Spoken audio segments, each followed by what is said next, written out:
Fala aí, Dev. Beleza? Vamos aqui para mais uma aula. Nessa aula a gente vai falar sobre as utility classes, né? Essa notação aqui que pode ser bastante usada e bem útil para a gente também, beleza? Mas antes queria pedir para você que ainda não é inscrito, se inscreva no nosso canal, ative o sininho, curta, comente, compartilhe nosso vídeo e nos ajude no crescimento do nosso canal. Beleza, pessoal?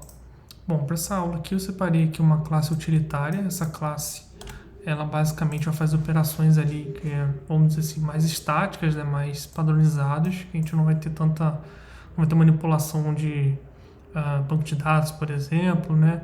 Imagine aí que a gente tem, por exemplo, manipulação de datas, né, algum método utilitário para formatar uma string, algo nesse sentido, né? E aí a gente vai aplicar aqui o conceito de utility classes, né? No caso, uma classe utilitária de exemplo aqui para a gente. Então, se a gente executar aqui a classe, né, a gente tem dois métodos utilitários, né? O primeiro é um que retorna aqui a concatenação, né, de hello mais o nome do aluno, e a outra que retorna a data de hoje, né? Então, se a gente executar aqui, ó, a gente retornou hello e o nome do aluno, né, que é esse cara aqui, nome formatado, nome novo aluno 2, e também a data de hoje, né? Então, funciona aqui perfeitamente. O problema é que, se a gente tem determinada funcionalidade no sistema utilitário, a gente pode não querer, por exemplo, que essa classe ela seja instanciada, né?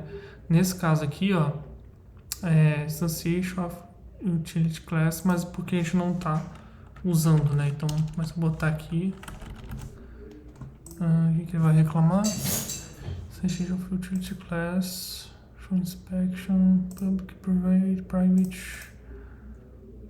Ele reclama aqui, mas basicamente ele deixa a gente fazer nesse processo aqui.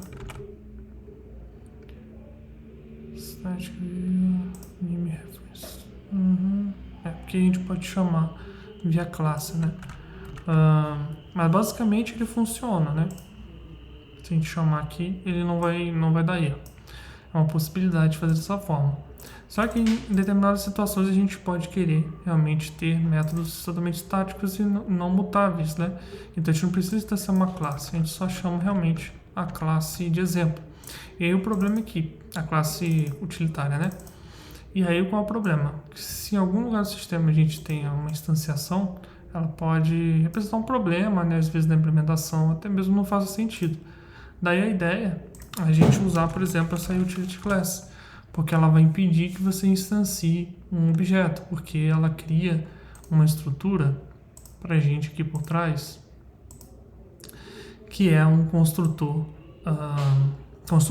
padrão, né, default vazio, e disparando uma exceção caso ele seja instanciado de alguma forma, né, o que nem é possível aqui.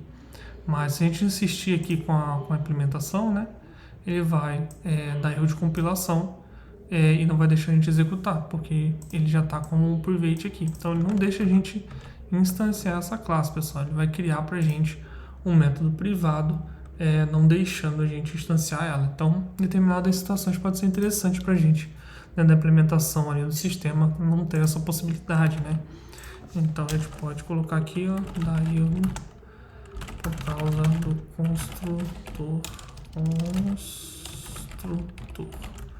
privado criado pela mobile utility class. Então é isso, pessoal. Então a gente consegue fazer dessa forma uma implementação bem tranquilinha, utilizando a parte de utility class do Lombok. A gente fica aqui por essa aula e se vê na próxima.